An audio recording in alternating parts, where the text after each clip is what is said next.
नमस्कार, आप देख रहे हैं आज तक और आपके साथ मैं हूं शशि तुषार शर्मा। कोरोना वॉरियर्स पर होने वाले हमलों के खिलाफ सख्त कानून आ चुका है, लेकिन हमले अब भी जारी हैं। गोधरा के एक मोहल्ले में जब पुलिस ने बैरिकेड्स लगाए तो लोगों ने हमला कर दिया।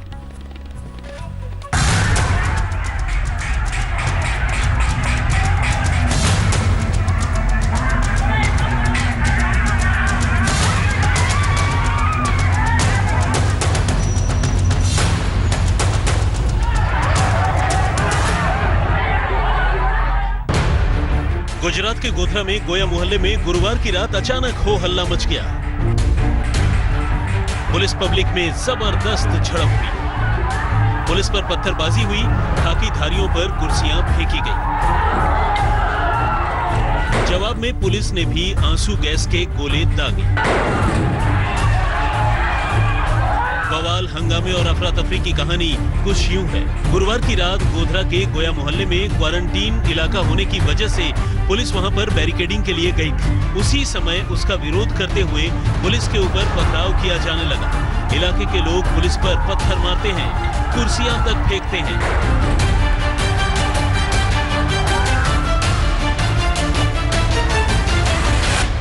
जवाब में और बचाव में पुलिस ने आंसू गैस के गोले दागे।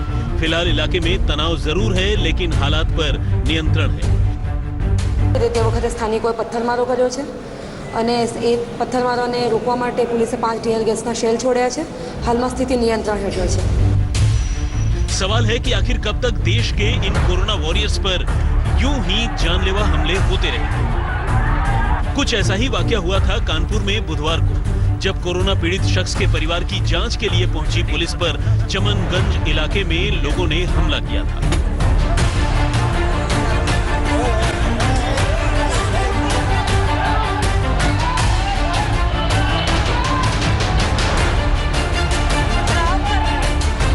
बुधवार को पुलिस को वहां से जान बचाकर भागना पड़ा, लेकिन अब इस मामले में 20 लोगों को चमनगंज से गिरफ्तार किया गया और पुलिस ने अपने हिसाब से हुड़दंगियों का इलाज भी किया।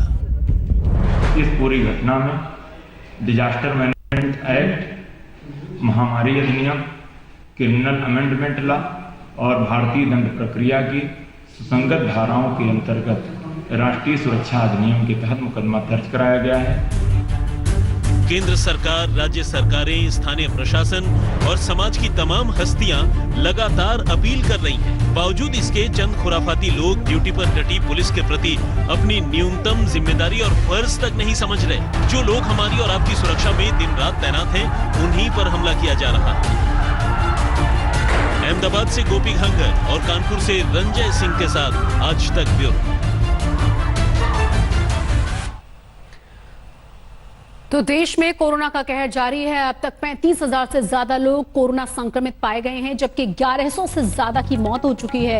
अगर हम राज्यों की ही बात करें तो महाराष्ट्र नंबर 1 पर है संक्रमितों के मामले में, जबकि गुजरात दूसरे नंबर पर अभी बना हुआ है। और सबसे परेशान करने वाली बात यह है कि कल ही महाराष्ट्र में 1000 से ज्यादा मामले नए सामने आए हैं कोरोना संक्रमितों के।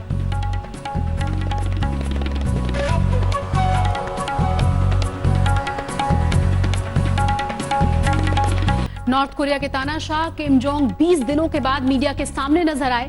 पिछले कई दिनों से किम जोंग उन के दिखाई न पड़ने से उनके स्वास्थ्य को लेकर तरह तरह की अटकलें लगाई जा रही थी, तरह तरह की अफवाहें थी। नॉर्थ कोरिया की सरकारी मीडिया के मुताबिक किम जोंग उन के एक खाद बनाने की फैक्ट्री का फीता काटकर उन्होंने उद्घाटन किया है। जब किम सामने आए तो वहां मौजूद लोगों ने तालियों की गड़गड़ाहट के साथ उनका स्वागत किया। वहीं डोनाल्ड ट्रंप से जब किम को लेकर सवाल पूछा गया तो उन्होंने कुछ भी बोलने से इनकार कर दिया। अब देश में लॉकडाउन की सीमा 54 दिन हो चुकी है। प्रधानमंत्री नरेंद्र मोदी ने देश में कोरोना के बढ़ते मामलों को देखते हुए लॉकडाउन को 2 हफ्ते के लिए और बढ़ा दिया है। हालांकि इस बार ग्रीन जोन के अलावा रेड और ऑरेंज जोन में कुछ शर्तों के साथ रियायतें भी दी गई हैं।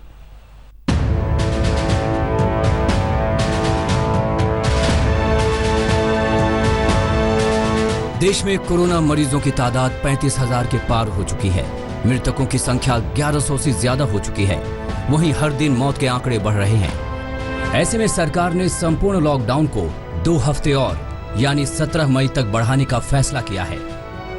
इस दौरान उड़ानों, बसों और सरकार की इजाजत से चलने वाली स्पेशल ट्रेनों के सिवाय अन्य ट्रेनों पर पहले की तरह पाबंदी रहेगी। हालांकि लॉकडाउन 3 के ऐलान के साथ ही देश को रेड, ऑरेंज और ग्रीन जोन में बांटकर कुछ रियायतों का ऐलान भी किया गया है। रेड जोन में इजाजत के साथ 4 व्हीलर में ड्राइवर के साथ एक पैसेंजर को सफर करने की इजाजत मिलेगी। SEZ, एक्सपोर्ट यूनिट और इंडस्ट्रियल टाउनशिप खुल सकेंगे। वहीं ऑरेंज जोन में टैक्सी या कैब चलाने की इजाजत होगी। यहाँ ड्राइवर के अलावा 2 पैसेंजर सफर कर सकेंगे। वहीं 2 पहिया वाहन चलाने वालों को साथ में एक सवारी को आने जाने की छूट मिलेगी। ग्रीन जोन में बस डेपो खुल जाएंगे, लेकिन वहां केवल 50% स्टाफ रह सकते हैं। बसों में सवारी भी आधी ही रखनी होगी। वहीं यहां ई-कॉमर्स कंपनियां गैर जरूरी सामान भी बेच सकेंगी। लेकिन विपक्ष को कोरोना के बढ़ते मरीजों के साथ ही अर्थव्यवस्था की चिंता भी सता रही है।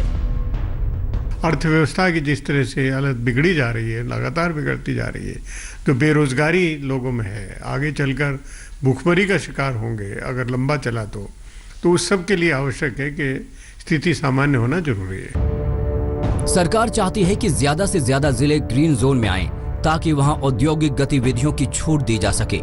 गृह मंत्रालय ने रियायत के लिए पूरे देश को 3 जोन में बांटा है। देश के 733 जिलों में 130 जिले रेड जोन में हैं। इसमें दिल्ली, मुंबई, चेन्नई, कोलकाता, हैदराबाद, बेंगलुरु, अहमदाबाद जैसे महानगर भी आ जाएंगे। सबसे ज्यादा रेड जोन महाराष्ट्र में 19, फिर उत्तर प्रदेश में 14, तमिलनाडु में 12, दिल्ली के सभी 11 जिले, पश्चिम बंगाल में 10, गुजरात और मध्य प्रदेश में 9 और राजस्थान में 8 जिले हैं। जिन शहरों में, राज्यों में इन्फेक्शन बहुत बढ़ चुका है, वहाँ पर तो हमें लॉकडाउन और कंटेनमेंट आना ही था। लेकिन मैं समझता हूँ ये ठीक किया गया कि जो ग्रीन जोन्स हैं या जहाँ पर इन्फेक्शन नहीं है, वहाँ पर हम इकोनॉमिक एक्टिविटी को दोबारा चालू करें, क्योंकि देश बहुत लंबे समय तक इस लॉकडाउन को सहन नहीं कर पाएगा और अपनी जो अर्थव्यवस्था है उसको पुनर्जीवित करने के लिए हमको कार्य करनी थी। कंटेनमेंट जोन के अलावा मॉल और शॉपिंग कॉम्प्लेक्स में शराब की दुकानें नहीं खुलेंगी, लेकिन अलग अलग दुकानों में शराब, पान, बीड़ी और गुटखा बिक सकेगा। हालांकि इन दुकानों में भी सोशल डिस्टेंसिंग का पालन करना होगा। मोदी सरकार का तीसरा बड़ा लॉकडाउन 2 हफ्ते के लिए बढ़ा दी गई है डेट, यानी 17 मई तक रहेगा। लेकिन इस बार रिस्ट्रिक्शन के साथ साथ कुछ रियायत भी है, यानी सेहत के साथ साथ इस बार जेब का भी ख्याल रखा गया है। कमलजीत संधू, दिल्ली, आज तक। देश के अलग अलग राज्यों में फंसे प्रवासी मजदूरों को स्पेशल ट्रेन से उनके राज्य भेजने का सिलसिला शुरू हो गया है। लॉकडाउन के बाद पहली बार ट्रेनों को खास तौर पर इसी मकसद से चलाया जा रहा है। तेलंगाना के लिंगमपल्ली में फंसे मजदूरों को लेकर झारखंड के लिए रवाना हुई ट्रेन हटिया पहुंची। हटिया स्टेशन पर मजदूरों के स्वागत का इंतजाम था। अब कैसा फील हो रहा है? घर पहुंच गया तो बहुत अच्छा फील हो रहा है सर। घर पहुंच जाएंगे तो ये देखिए अच्छा फील हो रहा है। हाथों में सबके गुलाब के फूल, लंच का पैकेट और जो है आप देख सकते हैं मील का पैकेट और साथ ही साथ गुलाब का फूल। ये पानी की जो बोतलें हैं वो है और इसी तरह से बसेस का अरेंजमेंट किया गया है। सबको लाइन से लगाया जा रहा है और सोशल डिस्टेंसिंग के साथ जो भी जो एडवाइजरी है उसको फॉलो करते हुए इनको बिठाया जा रहा है। इससे पहले हटिया स्टेशन पहुंचकर मुख्यमंत्री हेमंत सोरेन ने मजदूरों को आने, उनकी स्क्रीनिंग और उन्हें घर भेजने के इंतजामों का जायजा लिया। उधर जयपुर से 1200 मजदूरों को लेकर स्पेशल ट्रेन पटना के लिए रवाना हुई।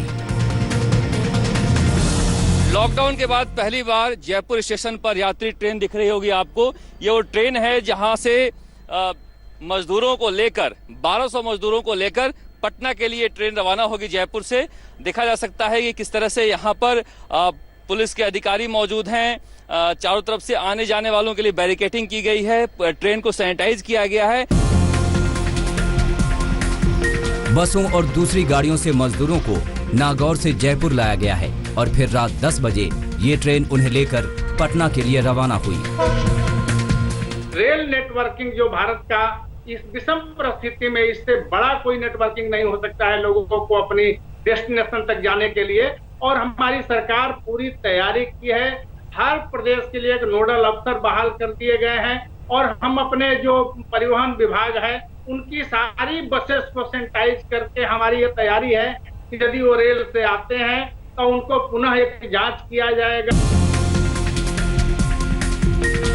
उधर केरल के त्रिवेंद्रम से पहली स्पेशल ट्रेन भुवनेश्वर के लिए रवाना हुई। केरल में दूसरे राज्यों के करीब 3.5 लाख से ज्यादा मजदूर हैं। केरल के मुख्यमंत्री ने इनके लिए स्पेशल ट्रेन चलाने की मांग की थी।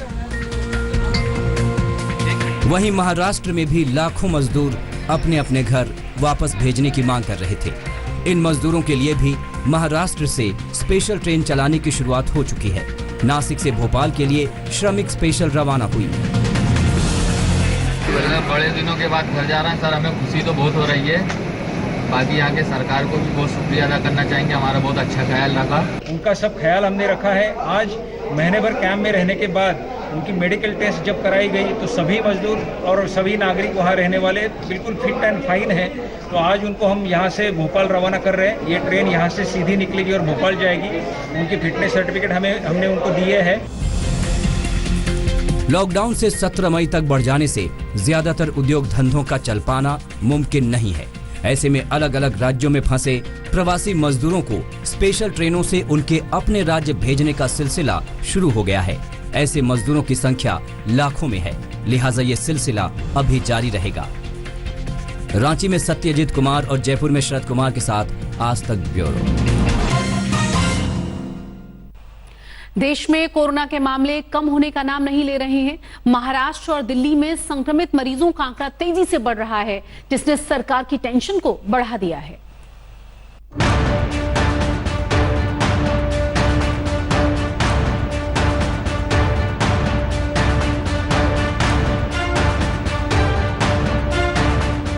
लॉकडाउन के तीसरे चरण का ऐलान हो चुका है, लेकिन देश में कोरोना के केस कम होने का नाम नहीं ले रहे हैं। महाराष्ट्र में तो कोरोना ने आतंक मचा रखा है, जहां 24 घंटे में मरीजों की संख्या ने पिछले सारे रिकॉर्ड तोड़ दिए।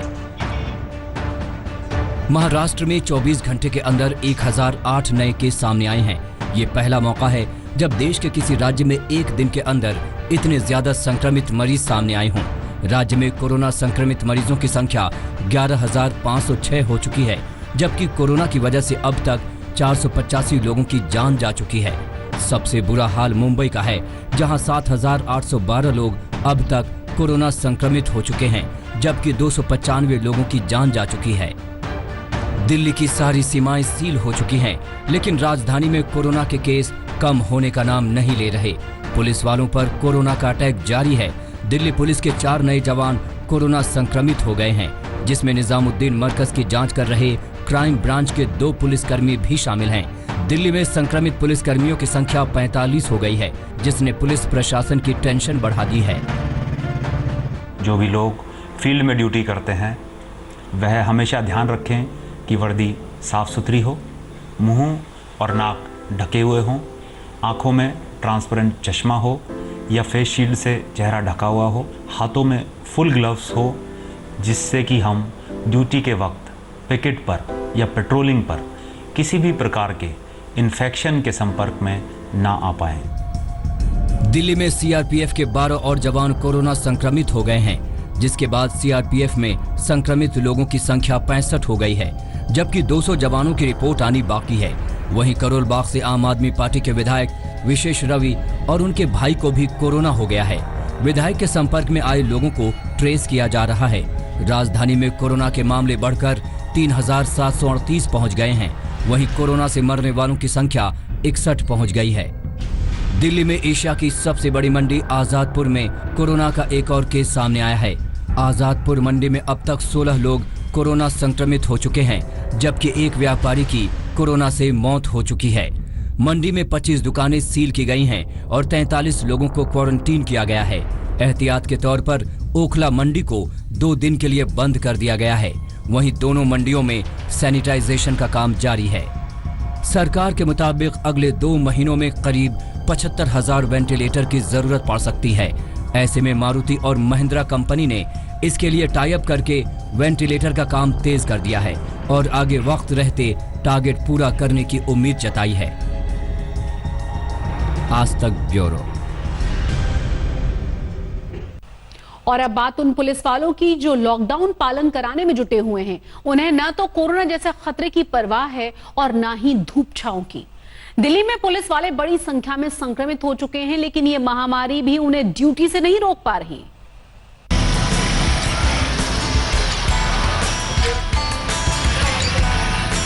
मधुबन खुशबू देता है, सागर साहिल देता है, जीना उसका जीना है, जो औरों को जीवन देता है।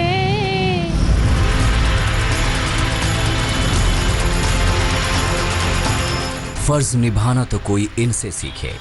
जो जिम्मेदारी मिली है उसे पूरा करती ये है दिल्ली के दिल की पुलिस। कोरोना संकट से लंबी लड़ाई जारी है। कड़ी धूप में इस वर्दी की खातिर पुलिस वालों ने कोई कसर नहीं छोड़ी है। प्यार दिलों को देता है, अश्कों को दामन देता है, मधुबन खुशबू देता है। कोरोना का महाखतरा सिर पर मंडरा रहा है। देश मुश्किल वक्त से गुजर रहा है। इस आफत में भी कोई अपने परिवार से दूर है, कोई मासूम बच्चे को घर पर छोड़कर ड्यूटी निभा रहा है। बच्चे की याद आते ही आंखों में आंसू भर आते हैं। मेरी छोटी बेटी है, 17 महीने की है, लगभग 17 महीने की। हाँ, 17 महीने, कल परसों ही 17 महीने हुए हैं उसे, और उसे फिर गोद में लेती हूँ। जाते के साथ नहीं ले सकती सर, डर लगता है। और लोग फॉलो नहीं करते सर, उस वजह से दुख होता है कि हम अपने बच्चों को घर में छोड़कर आ रहे हैं, इतने बुजुर्ग सास ससुर को छोड़कर आ रहे हैं, और यहाँ लोग रूल फॉलो नहीं कर रहे हैं, वो दुख होता है। कांस्टेबल नीलम दिल्ली पुलिस में तैनात हैं। इनकी आंखें भर आई हैं। वो बताती हैं कि बच्चों की याद आती है तो मन दुखी होता है, लेकिन उससे ज्यादा दुख होता है लॉकडाउन टूटते देखना। संकट काल में दिल्ली पुलिस के 45 से ज्यादा जवान कोरोना पीड़ित हो चुके हैं। जो ड्यूटी कर रहे हैं उन पर संक्रमित होने का खतरा हर वक्त बरकरार है। फिर भी इन्हें अपनी जिम्मेदारी का बखूबी एहसास है। लगातार जो दिल्ली पुलिस के लोग हैं वो संक्रमित हो रहे हैं, तो डर लगता है? ऐसा कुछ डर नहीं लगता सर कि भाई यहाँ देश के लिए भर्ती हो रहे, देश की सेवा के लिए। हमें गर्व है कि हम दिल्ली पुलिस में हैं और देश पब्लिक की सेवा कर रहे हैं। लॉकडाउन पालन कराने के लिए पुलिस वाले तमाम उपाय कर रहे हैं। देशभक्ति गाने बजाए जा रहे हैं ताकि वर्दी का भी जोश बरकरार रहे।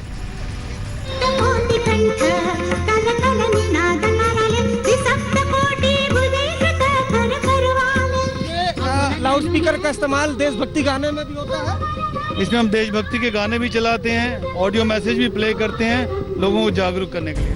बीते दिनों दिल्ली पुलिस के लिए काफी मुश्किल भरे रहे हैं। चांदनी महल थाने में तो 9 पुलिस वाले कोरोना पीड़ित हो गए थे। इसके बाद पूरा थाना सील कर दिया गया था और इस थाने के अन्य पुलिस वाले क्वारंटीन कर दिए गए थे। 14 दिन बीते तो एक बार फिर चांदनी चौक थाने में रौनक लौट आई। पुलिस वाले क्वारंटीन से लौटे। इलाके के लोगों ने सभी का फूलों से स्वागत किया।